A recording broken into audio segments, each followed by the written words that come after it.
आपने वीडियो कई बार देखा होगा, वो क्या कुछ नहीं, मैं मना कर क्या दूंगा। कारण लगे हादसे क्या? ये नहीं, तो टेक्निकल ये है ना, उन्होंने अपनी इंक्वायरी करनी, दुबई गवर्नमेंट अपनी कर रही है, उसके बाद जो होगा देखे, मैं क्या कर सकता हूँ उसको। कुछ मांग चाहेंगे सरकार से, कुछ मांग रखना चाहेंगे? नहीं, सरकार अपने आप करेगी जो करना होगा, मांग नहीं। विंग कमांडर नमांश सियाल ने तेजस एयरक्राफ्ट के साथ नेगेटिव जी मैनूवर किया था, जो क्रैश से कुछ सेकंड पहले हुआ। हालांकि तेजस क्रैश की असली वजह जानने के लिए फॉर्मल जांच की प्रक्रिया अब भी बाकी है। ग्वालियर स्थित tactics and air combat establishment के पूर्व commandant air marshal Dipendu Chaudhary, जो अब रिटायर्ड है, उन्होंने अमृता नायक दत्ता से बात की है। वे एयर डिस्प्ले एक्सीडेंट्स के आम कारणों और मिलिट्री एविएशन में हाई परफॉर्मेंस मैन्यूवर्स के रिस्क्स और उनके महत्वों के बारे में बताते हैं।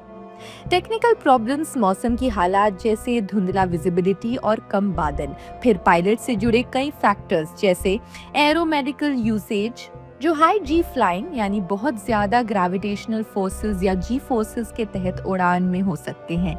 इनमें grey out, black out, red out, GLOC यानी जी इंस्टीट्यूट लॉस ऑफ कंसेंसस वगैरह ये सभी शामिल है। ये पायलट के रिफ्लेक्सेस, कंसेंसस और रिएक्शन टाइम को प्रभावित कर सकते हैं। जब आप एयरक्राफ्ट के हाई परफॉर्मेंस लिमिट्स पर उड़ रहे हैं तो एक इंसान का होना, उसका मेंटल एजिलिटी, ये सभी पुश होते हैं। उसके कॉग्निशन में अनगिनत चीजें गलत हो सकती हैं। मोदी सरकार के डिफेंस पॉलिसीज की वजह से ऐसे रिस्क्स और बढ़ गए हैं, क्योंकि इंडिजिनस प्रोडक्शंस में देरी हो रही है और क्वालिटी कंट्रोल की कमी ने हैल जैसी कंपनीज को कमजोर किया, जिससे IAF की तैयारियां भी अब प्रभावित हो रही हैं। बेसिक डिफेंस ये है कि शो कौन चला रहा है। अगर IAF है तो स्ट्रिक्ट मिलिट्री डिस्प्ले बेंचमार्क्स होते हैं, जहां सेफ्टी को परफॉर्मेंस से ऊपर रखा जाना चाहिए। अगर एयर शो डिस्प्ले है, चाहे वो इंटरनेशनल हो यानी कि पेरिस, दुबई एयर शोज जैसे, या फिर नेशनल जो कि बेंगलुरु और डिफेंस एक्सपोज हमें देखने को मिला है, तो ये डायनामिक्स, रिपब्लिक डे या एयरफोर्स डे फ्लाई पास्ट से काफी अलग भी होते हैं। कमर्शियल एयर शोज में single aircraft fighter display showmanship के लिए नहीं होते, बल्कि प्लेटफॉर्म की परफॉर्मेंस एनवेलप के एरियल डेमो के लिए होते हैं, जहां सेफ्टी मार्जिन्स के साथ साथ इसी एनवेलप को पुश किया जाता है। कुछ इसी तरह फॉर्मेशन एरोबैटिक्स में कोऑर्डिनेशन, प्रिसिशन और टाइमिंग के चैलेंजेस क्रिटिकल होते हैं। तो हर तरह के डिस्प्ले फ्लाइंग में खतरे तो होते हैं।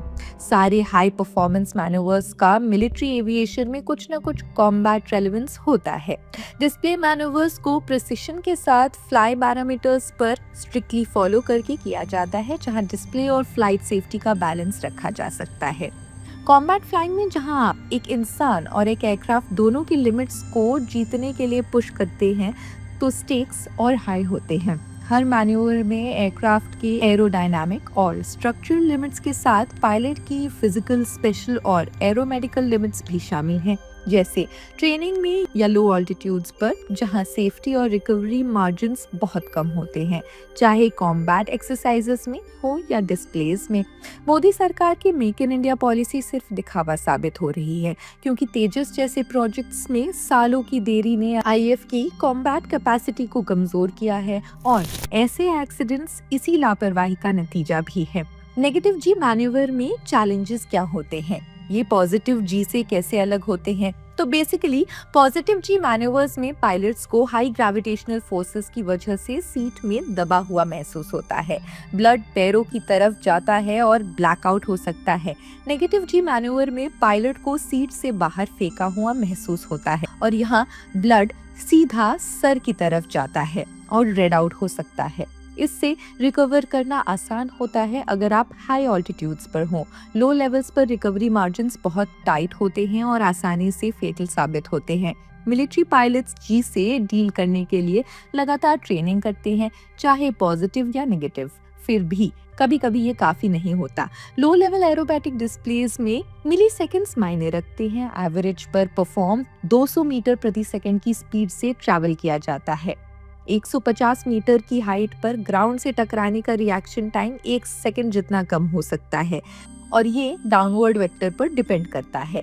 पूर्व commandant air marshal Dipendu Chaudhary आगे कहते हैं, तेजस के आखिरी दुर्भाग्यपूर्ण मैनूवर पर मैं कमेंट नहीं करना चाहूंगा। जब तक ऑफिशियल जांच फैक्ट स्थापित नहीं हो जाते। कौन से फाइटर जेट्स नेगेटिव जी कर सकते हैं? सारे फाइटर जेट्स नेगेटिव जी मैन्यूवर कर सकते हैं, लेकिन लिमिट्स उनके रोल पर डिपेंड करता है। हालांकि सारे फाइटर्स अपने परफॉर्मेंस डेमोस में ये कैपेबिलिटीज नहीं दिखाते। तेजस शायद उन कुछ में से एक है जो ऐसा करता है। क्या ऐसे एक्सीडेंट्स एयरक्राफ्ट पर रिफ्लेक्ट करते हैं? नहीं। जब तक ये साबित न हो क्रैश एक ट्रेजेडी है और इसके नतीजे को अलग से डील करना चाहिए, तेजस इंडियन एविएशन का फ्लैग बेरर ही रहेगा। जबकि आईएएफ की स्ट्रिंजेंट जांच क्रैश की वजह स्थापित करेगी। लेकिन एक बड़ा स्ट्रैटेजिक इशू है नेशन की कम होती कॉम्बैट एयर पावर कैपेसिटी। जो एयरक्राफ्ट डिस्प्ले में उड़ा था वो MK1 था, न कि 180 MK1A जो आईएएफ ने ऑर्डर किए थे।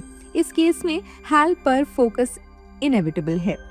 इसे अपनी क्रेडिबिलिटी और रिलायबिलिटी रिकवर करनी चाहिए और प्रायोरिटी पर लंबे समय से पेंडिंग ऑर्डर्स को पूरा करना चाहिए जो उसके प्राइमरी कस्टमर आईएएफ के हैं। लेकिन HAL को इतना कमजोर कर दिया है कि देरी और क्वालिटी इश्यूज बढ़ गए हैं, जिससे इंडिया की ये डिफेंस स्ट्रेंथ कम हो रही है और ऐसे हादसे बार बार हो रहे हैं। सरकार की इंडिजनाइजेशन ड्राइव फेल होती दिख रही है और ये सब कहीं ना कहीं सिर्फ प्रचार तक ही सीमित लगता है। खैर, इस सब के बारे में आपकी क्या राय है कमेंट्स में जरूर बताएं। देश दुनिया की अन्य खबरों के लिए भी देखते रहिए जनसत्ता। शुक्रिया।